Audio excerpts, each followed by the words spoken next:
Welcome, everybody, to today's Building My Legacy podcast. I have with me today James Hopkins.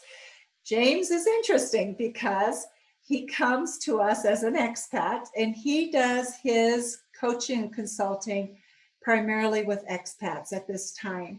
He went to Thailand, and that's where he became interested in the expat life, so to speak. So, James, if you would please tell us a little bit about yourself. He's currently living in Cyprus and married to a Thai woman. And so he's living this multicultural life. Yeah, Tell us a yeah, little bit about what got you into your work in your background, please. absolutely. So you could say multicultural is probably a very good word to use. So basically, in a nutshell, I kind of grew up, the typical kind of life. Went to school, did all of that stuff, ended up getting a job working in as a mechanic in a garage. To be completely honest, like I knew from a very young age that wasn't the kind of life that I wanted to live.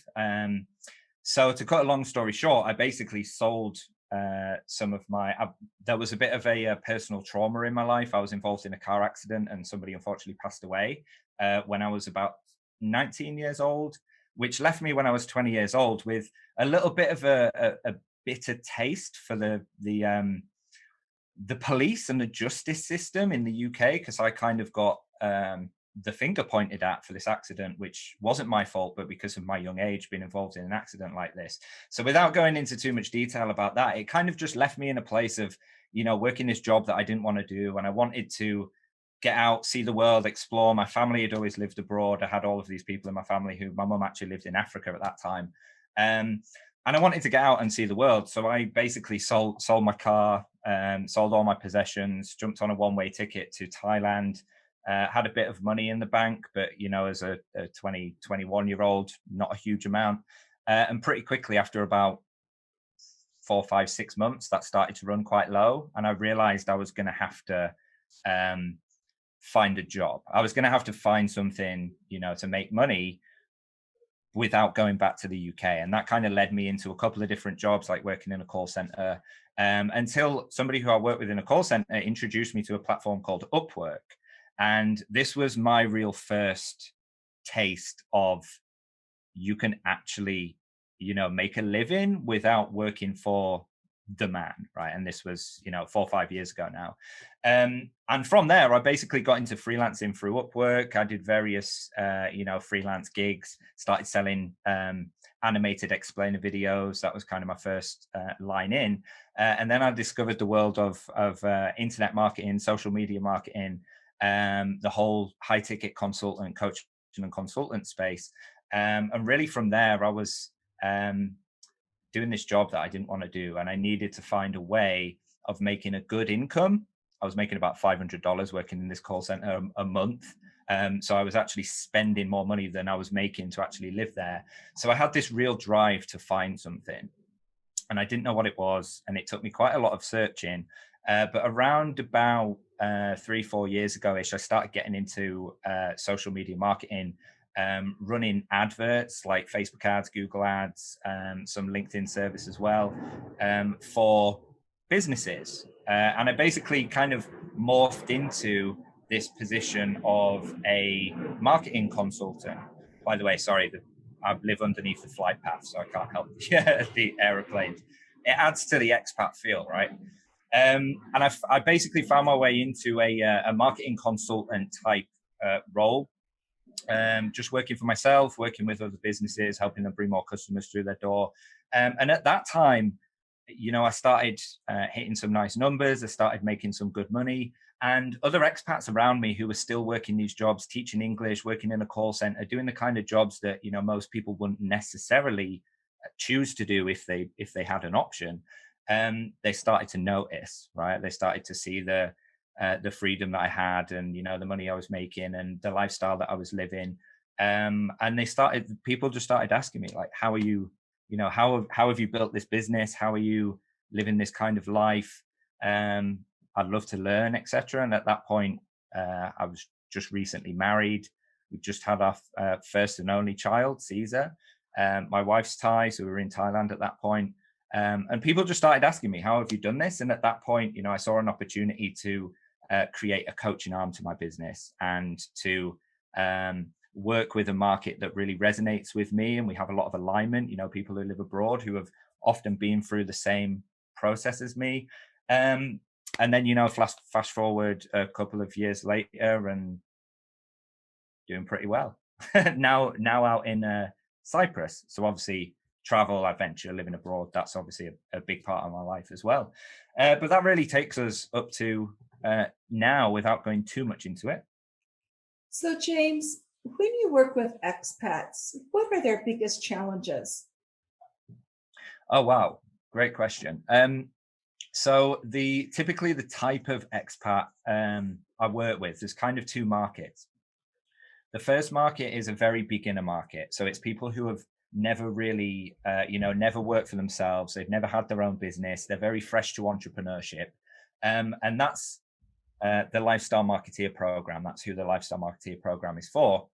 I also work with my own consulting clients as well, who are typically more established businesses. So let's take expats to mean those people who haven't had a lot of experience running a business. That's typically the market that the Lifestyle Marketeer program is for. Now, they typically have the biggest roadblocks when it comes to mindset, right? This totally unsexy thing that not very many people want to talk about or learn or work on, right? But I'm sure, would you agree, Lois, that like mindset is arguably one of or the most important skills to be aware of and to develop? It is. Certainly, I also find that there are people who have an imbalance in terms of being able to assess what their abilities are against what can really be used. So sometimes we overvalue what we have and don't have the skills that are really necessary. And then there are those who have incredible skills, but you're right, their mindset holds them back. Yeah, and I think that's one of the biggest thing with the beginner market expats. Even people living at home who haven't yet started a business and they've never been experienced in doing those kind of things. A lot of it comes down to the way people don't realize the way that they need to think to actually become successful in business, in entrepreneurship. So the vast majority of people that I work with who are starting out from scratch, they don't realize the importance of simple values like exercising, like eating healthily, like being disciplined and having the right daily habits. Those are typically the most important foundational things that expats living abroad struggle with when it comes to starting their own business from scratch. Think it's more than people who are not expats, or how do you weigh that? Yeah, or you mean for people who that's the same problem almost for people who are and aren't expats? Is that what you mean? Right. So is it more so, do you think, or? I'd say almost yes, because a lot of expats, people who live abroad, right? There's normally a solid reason why people have moved abroad in the first place. Often it's for an easier way of life. It's to do less work but have a good kind of standard of living. So it kind of go as far to say is that not everybody, but a lot of people who have moved abroad, they've often moved abroad to have an easier life. So that when they start coming into entrepreneurship, they want to start their own business. They want to be able to make money on demand. They want to be able to control their time. But getting them to do the things that are required to actually live a life like that. I feel people who live abroad potentially have one more obstacle to overcome than people who are living at home, who are used to working, 10 hours a day. People often who live abroad work less hours than that. Some work longer, but some work less. And typically they've moved there for an easier life.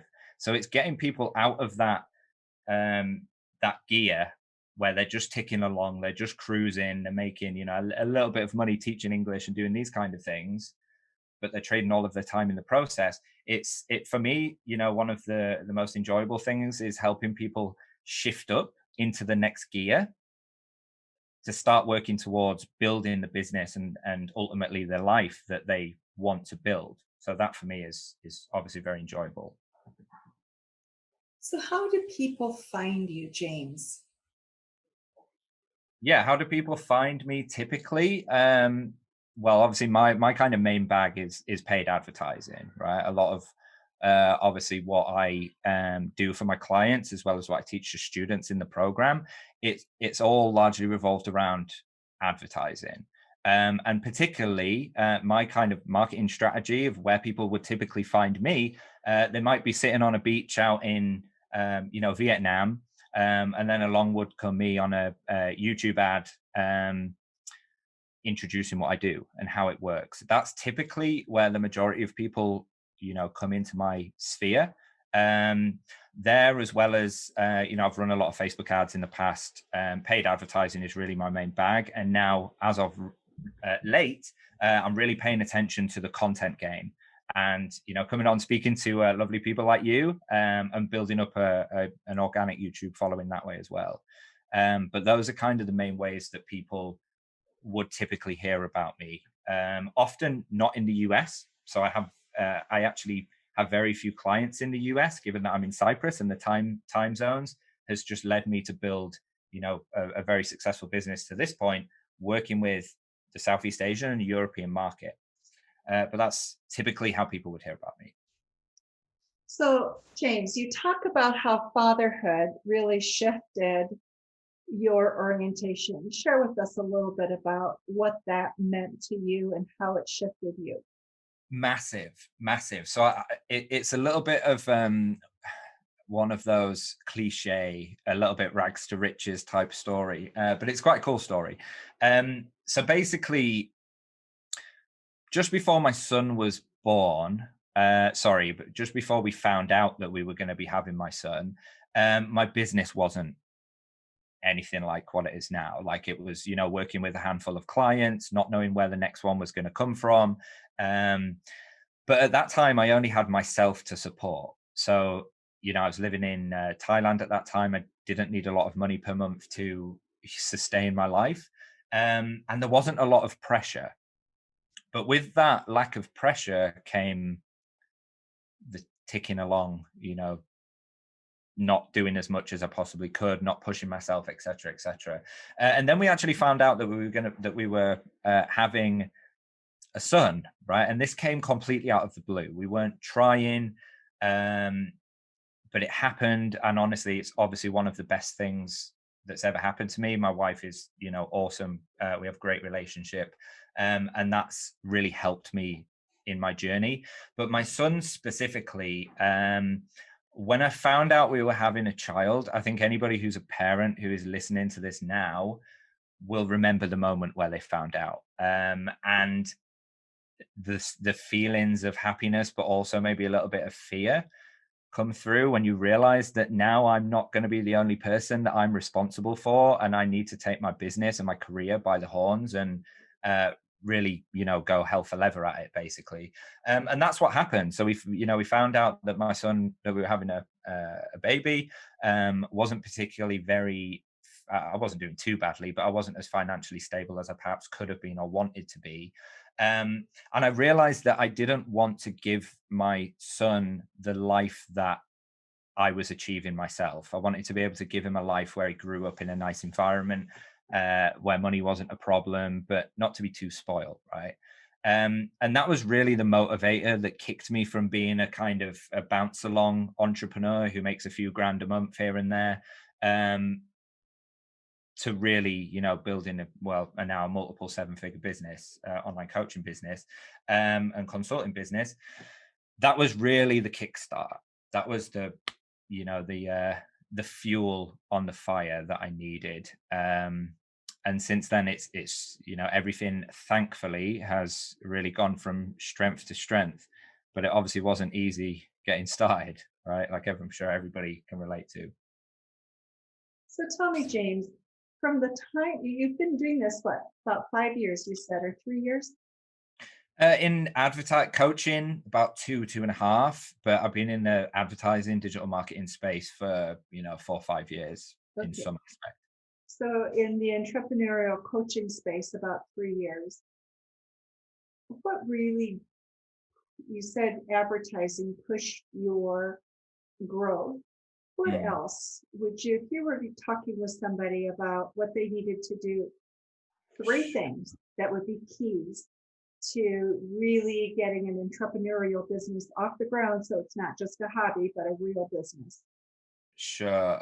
Three things. So the first one has to be personal development. And when I say personal development, I don't mean going to every Tony Robbins concert as a, fanboy or fangirl. I mean, reading, spending time to actually read and develop your own understanding of the world and understanding of other people's lessons and views and experiences. But when I say personal development, I'm actually going to go one step further than that as well. Uh, the thing that has really driven the needle for motivation for me, which I feel is a massive thing that people first starting out struggle with, right? Motivating, what's your reason why? Working out, having the right daily habits. So for me, that's waking. I don't particularly wake up early. It's waking up at 7:30, a time where I feel comfortable and want to wake up. It's having a good morning routine. It's having exercise in my daily plan every single day. Meditation and Wim Hof. Have you heard of Wim Hof? No. So Wim Hof is he's basically called the Iceman. It's this guy who focuses on meditation and breathing and sits on icebergs and in really cold weather, and it's really cool. Like if anybody is wondering how they can gain more focus and clarity in their life and become more spiritual and connected to your body, which I feel is something that people neglect often. Wim Hof, check him out, really highly recommended. So the first one's personal development in a variety of ways, not just one, but a healthy combination. The second one has to be focus. So this is one thing that I see particularly in very beginner entrepreneurs. They lack focus. They chase shiny objects, or that's one example of lacking focus. Another example would be they just don't have the clarity of what they're trying to achieve and how they need to achieve it. Right. So focus and clarity is number two. And the third one kind of ties into focus and clarity. And that's for me is how have I achieved that focus and clarity, personal development on the one hand. But the third one is working with people who are much further ahead of you and learning from their mistakes and their lessons, especially for my market and people who, would typically buy, say, the Lifestyle Marketeer program, which is for beginner entrepreneurs, complete startups, is a fear of investing in themselves. And it's a fear of finding somebody who is where they want to be, putting their trust in that person to let them show them the way. Those three for me were the biggest realizations now looking back, that like if I could just tell myself several years ago, I would have saved so much time and so much energy trying to figure everything out. Obviously I've had my fair share of mentors, but yeah, those are my kind of three biggest ones. So if you're going to look for somebody who is a coach or a mentor for you, what characteristics would you look for?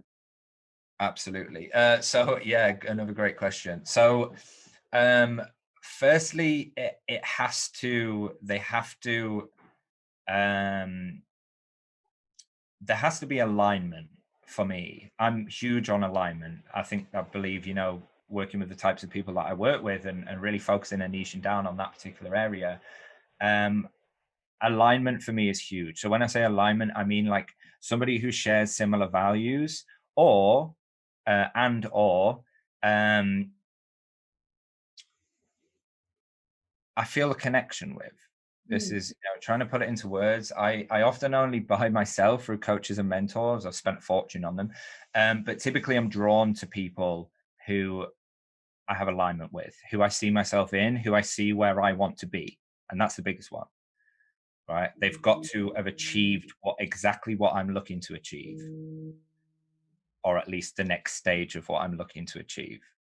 That's got to be the biggest one, because I know that there's so much noise out there. There's so many people saying, oh, do this, do that, and it'll work, and we'll get you 1 million clients and blah, blah, blah in 2 weeks. It becomes very hard to compete, unless obviously you've got the right mechanisms for doing so. But I feel like, this term bro marketing, I don't know if you've heard of the term bro marketing. Bro I was having a marketing. conversation with a good friend of mine. Yeah, bro marketing.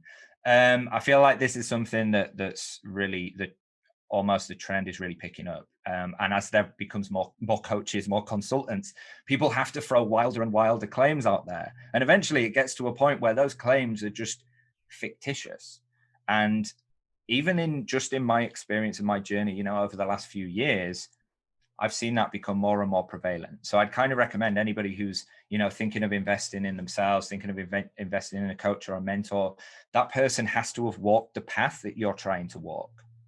I've hired people who have and people who haven't as coaches and mentors.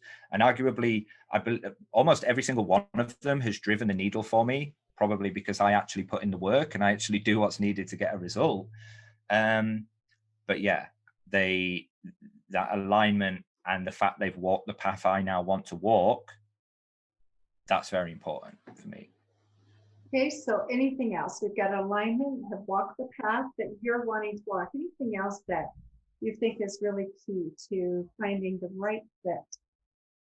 Yeah, for investment's sake, the last one, and it's a bit more of an abstract one, but one that comes to mind is like big thinkers.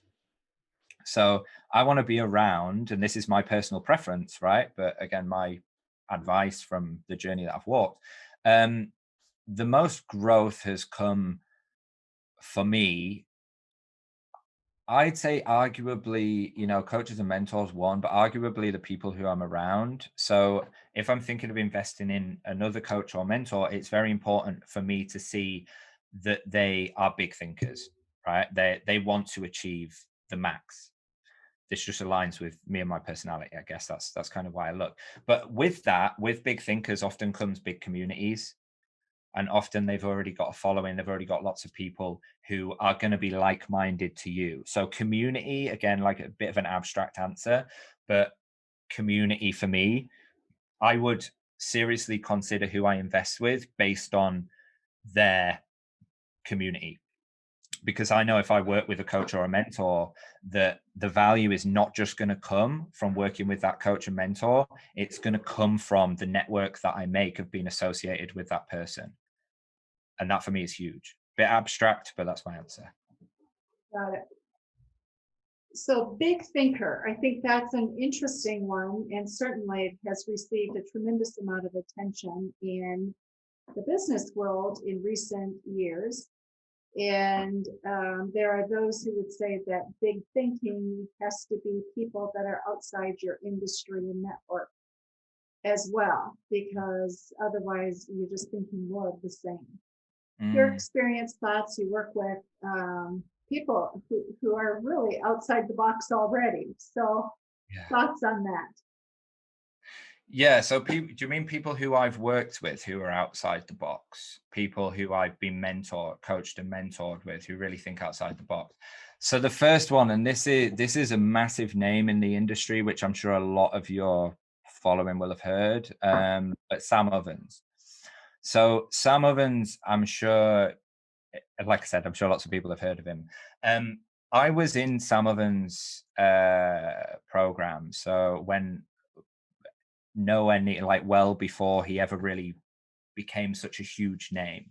And at that time, he was an outside of the box thinker. I think now Sam Ovens and consulting.com have done so well that their outside of the box thinking has actually now become an industry norm, which for me is like, mind blowing to see how one person has had such an impact, and their business has literally now impacted a multi-billion-dollar industry, and every man and his dog knows who he is and how he works, right?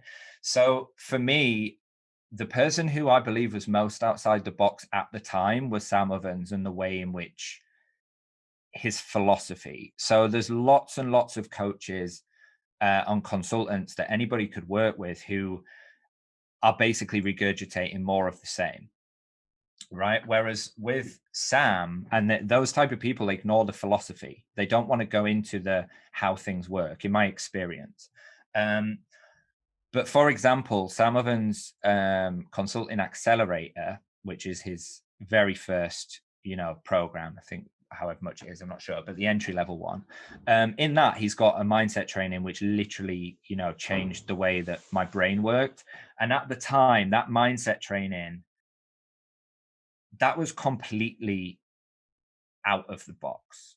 Nobody had ever, not from my experience, nobody had ever put that amount of time and focus on understanding what motivates people, what's going to make people do the work. And the way he broke it down, that for me was the most out of the box but life-changing learning experience I've ever had personally. So I believe at that time Sam Ovens was the most out of the box person in the industry, and I think that's why he took over the industry and now became the most inside the box person, because he's taught a hell of a lot of people what he knows, and he's got a hell of a lot of people to where they want to be. Big influence on my life. Isn't it amazing? We all thrive based on who has come into our lives, who we've let into our lives. But many times we don't choose wisely who those people are. So we listen to voices that really don't push us. We tend to look for comfort rather than people who push. So absolutely. And on that, people look for somebody who's going to give them comfort. For me, and this just reflects a lot about my coaching style. If there's something that you need to hear, I'll tell you it, because you need to hear it. Often at times people are paying, me or my team, a lot of money to hear the advice. Now, the problem is with that, people don't want to hear what they don't want to hear. And often it's what they don't want to hear that's actually going to drive the needle. So for me, there's a lot of coaches, consultants, people who have had experience working with, most of which have been very positive, but there are some experiences that I've had where people become yes men. And I don't know if you know the term yes men, but like where they literally just tell you what you want to hear, take your money, happy to take your money, and then happy to let you dictate the course of of your journey through their program or through their coaching. That for me is not proper coaching. That for me is somebody who wants my money and then wants to tell me what I want to hear and doesn't actually care about the end result that they bring to me or that I achieve. Right. So for me, I would way rather work with somebody who's going to tell me what I don't want to hear, but get me a result, than somebody who is going to tell me what I want to hear and not tell me what I need to do or change to achieve a result. Right. I think there's a lot, as the coaching and consulting space gets more and more and more crowded, there's more and more and more people who are happy to take your money, but not give you what is necessary, which is often hard truths to get to where you want to be. Right. Right. That's kind of my take on it.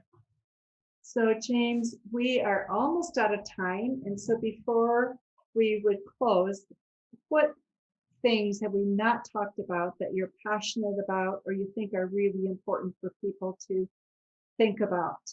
Yeah, for sure. And I think this is one that will resonate massively with your market and your audience.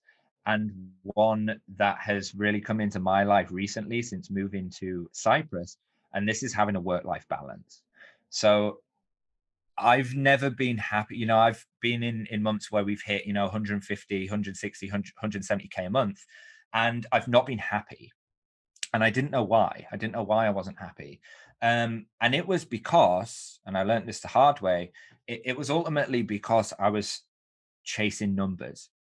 And this is a massive one that I think a lot of people, again, in the high ticket space have been brainwashed to believe that, you need to hit record numbers. You need to hit 200, 300, 500, a million a month. And this has become now almost an industry norm as well for people to chase these numbers rather than the happiness that actually comes with it. So I almost learned this lesson the hard way. And that was that I got so detached from living life, spending time with my wife and my son, and And I actually lost sight of what I enjoy in my own business because I started chasing numbers. And don't get me wrong, I love hitting targets. I love, hitting records and putting big numbers out there. But I've arguably been way more happier and fulfilled spending more time not working 12 hours a day. And it sounds a ridiculously obvious thing. But I think even when you do 8 or 9 hours a day, often people, have started a business, they want to work for themselves because they want that control. And for me, I lost sight with why I'd started my business, my lifestyle business in the first place. And I just let numbers take over. And that went on for a couple of years. We hit some great numbers and we still hit great numbers. But over the last few months, I've taken more of a step back to go, how can I, what do I actually like about the business? Where do I want to spend more time? What gives me fulfillment? Because chasing numbers will do that for a little bit. But when you realize that every time you break a record, it doesn't get any better, it doesn't feel any better, the numbers just get bigger. That for me was one of the biggest lessons that I've now learned, that I've been grateful enough, that I've been lucky enough and that I'm very grateful for to be able to do the kind of numbers that we do at 27 years old. So I've been lucky enough to learn that from a very young age, that you don't need to work 10 hours a day, 12 hours a day, and pour everything you've got into a business to make however much.